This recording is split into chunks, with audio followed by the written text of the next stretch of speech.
हिंदू धर्म के अनुसार हमारे आज का जीवन हमारे पिछले कर्मों से जुड़ा होता है। कहते हैं अच्छे कर्म और अच्छे काम से ही हमें अच्छा भविष्य और अच्छा जीवन मिल सकता है। कुछ लोग कर्मा को पुनर्जन्म से भी जोड़ते हैं। हमारे आज का नाता हमारे पिछले जन्म के कर्मों से जुड़ा हुआ होता है। इसी तरह पौराणिक महाग्रंथ महाभारत के कुछ किरदारों के साथ जो कुछ भी घटित हुआ वो उनके पिछले जन्म के कर्मों की वजह से ही, तभी उन सभी को इतना कुछ झेलना पड़ा था। भगवान श्री कृष्ण ने भी गीता में कहा है कि हे पार्थ, आत्मा अमर है, यह एक शरीर को छोड़कर दूसरे शरीर में चली जाती है। जैसे हम एक वस्त्र को बदलकर दूसरा वस्त्र धारण कर लेते हैं, वैसे ही आत्मा भी दूसरे शरीर में चली जाती है। ऐसे कई उदाहरण महाभारत में ही मिलते हैं, जिससे पता चलता है कि होता है कि महाभारत के महायोद्धाओं का पहले भी जन्म हो चुका था। पूर्व जन्म में श्री कृष्ण के जन्म की बात की जाए तो वह भगवान विष्णु के 8वें अवतार माने जाते हैं। यानी इससे पहले भगवान श्री कृष्ण का 7 बार जन्म हो चुका था। लेकिन मूल रूप से यह माना जाता है कि कृष्ण पूर्व जन्म में नारायण ही थे। इसी तरह महाभारत के अन्य पात्रों का भी पहले जन्म हो चुका था। पौराणिक ग्रंथों के अनुसार कर्ण और अर्जुन की दुश्मनी सिर्फ महाभारत तक सीमित नहीं थी, बल्कि कई जन्मों से चल रहा था।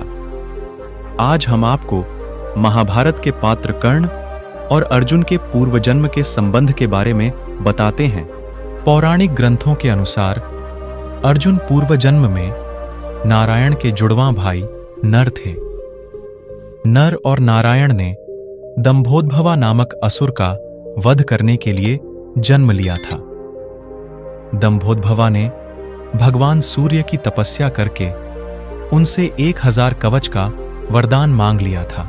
इस कवच के साथ एक और वरदान जुड़ा था कि हर कवच को तोड़ने के लिए 1000 साल तपस्या करनी पड़ेगी और कवच के टूटते ही वह व्यक्ति भी मर जाएगा जिसने उसे तोड़ा है।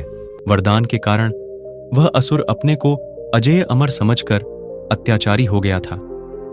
नर और नारायण ने बारी बारी से तपस्या करके दंभोदभवा के 999 कवच तोड़ दिए, और जब एक कवच बच गया तो असुर सूर्यलोक में जाकर छुप गया। महाभारत के युद्ध में इस असुर का अंत अर्जुन ने किया। महाभारत की कथा में एक ही व्यक्ति था जिसके बारे में मान्यता थी कि उसने कवच कुंडल के साथ जन्म लिया था। यह कोई और नहीं बल्कि कर्ण ही थे। दरअसल कर्ण ही पूर्व जन्म में दंभोदभवा नामक असुर था। कर्ण का वध करने के लिए ही कृष्ण और अर्जुन को वापस पुनर्जन्म लेना पड़ा था। पूर्व जन्म में जब दंभोदभवा का कवच टूटता और नर नारायण में से एक की मृत्यु होती तो दूसरा अपने तप से दूसरे को जीवित कर देता और दंभोदभवा से युद्ध करने लगता। तब तक दूसरा भाई तप करता रहता। इस तरह नर नारायण के तालमेल से दंभोदभवा असुर का अंत हुआ। कर्ण और अर्जुन के पिछले जन्म की कथा का वर्णन पद्म पुराण में भी मिलता है। इसके अनुसार एक बार भगवान ब्रह्मा और महादेव के बीच युद्ध होता है। महादेव ब्रह्मा जी के 5वें सर को काट देते हैं। क्रोधित ब्रह्मदेव के शरीर से पसीना आता है। इस पसीने से एक वीर योद्धा उत्पन्न होता है जो स्वेद पसीने से जन्मा, इसलिए स्वेदजा के नाम से जाना गया। स्वेदजा पिता ब्रह्मा के आदेश से महादेव से युद्ध करने जाता है। महादेव भगवान विष्णु के पास क्रोधित ब्रह्मा द्वारा जन्म लेने वाले स्वेदजा का हल जानने जाते हैं। इसका उपाय करने के लिए भगवान विष्णु अपने रक्त से एक वीर को जन्म देते हैं। रक्त से जन्मा इसलिए उसे रक्तजा के नाम से जाना जाता है। स्वेदजा दानवीरता दिखाते हुए रक्तजा को जीवन दान देता है। भगवान विष्णु स्वेदजा की जिम्मेदारी सूर्य भगवान को सौंपते हैं, जबकि रक्तजा की इंद्रदेव को।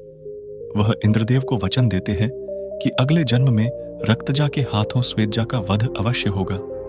द्वापर युग में इस वजह से ही रक्तजा, अर्जुन और श्वेतजा कर्ण के रूप में जन्म लेते हैं और महाभारत के युद्ध के दौरान अर्जुन अपने कई जन्मों के दुश्मन कर्ण की युद्ध के दौरान वध करते हैं। अगर आप भगवान को मानते हैं तो चैनल को सब्सक्राइब करें और वीडियो को शेयर करें।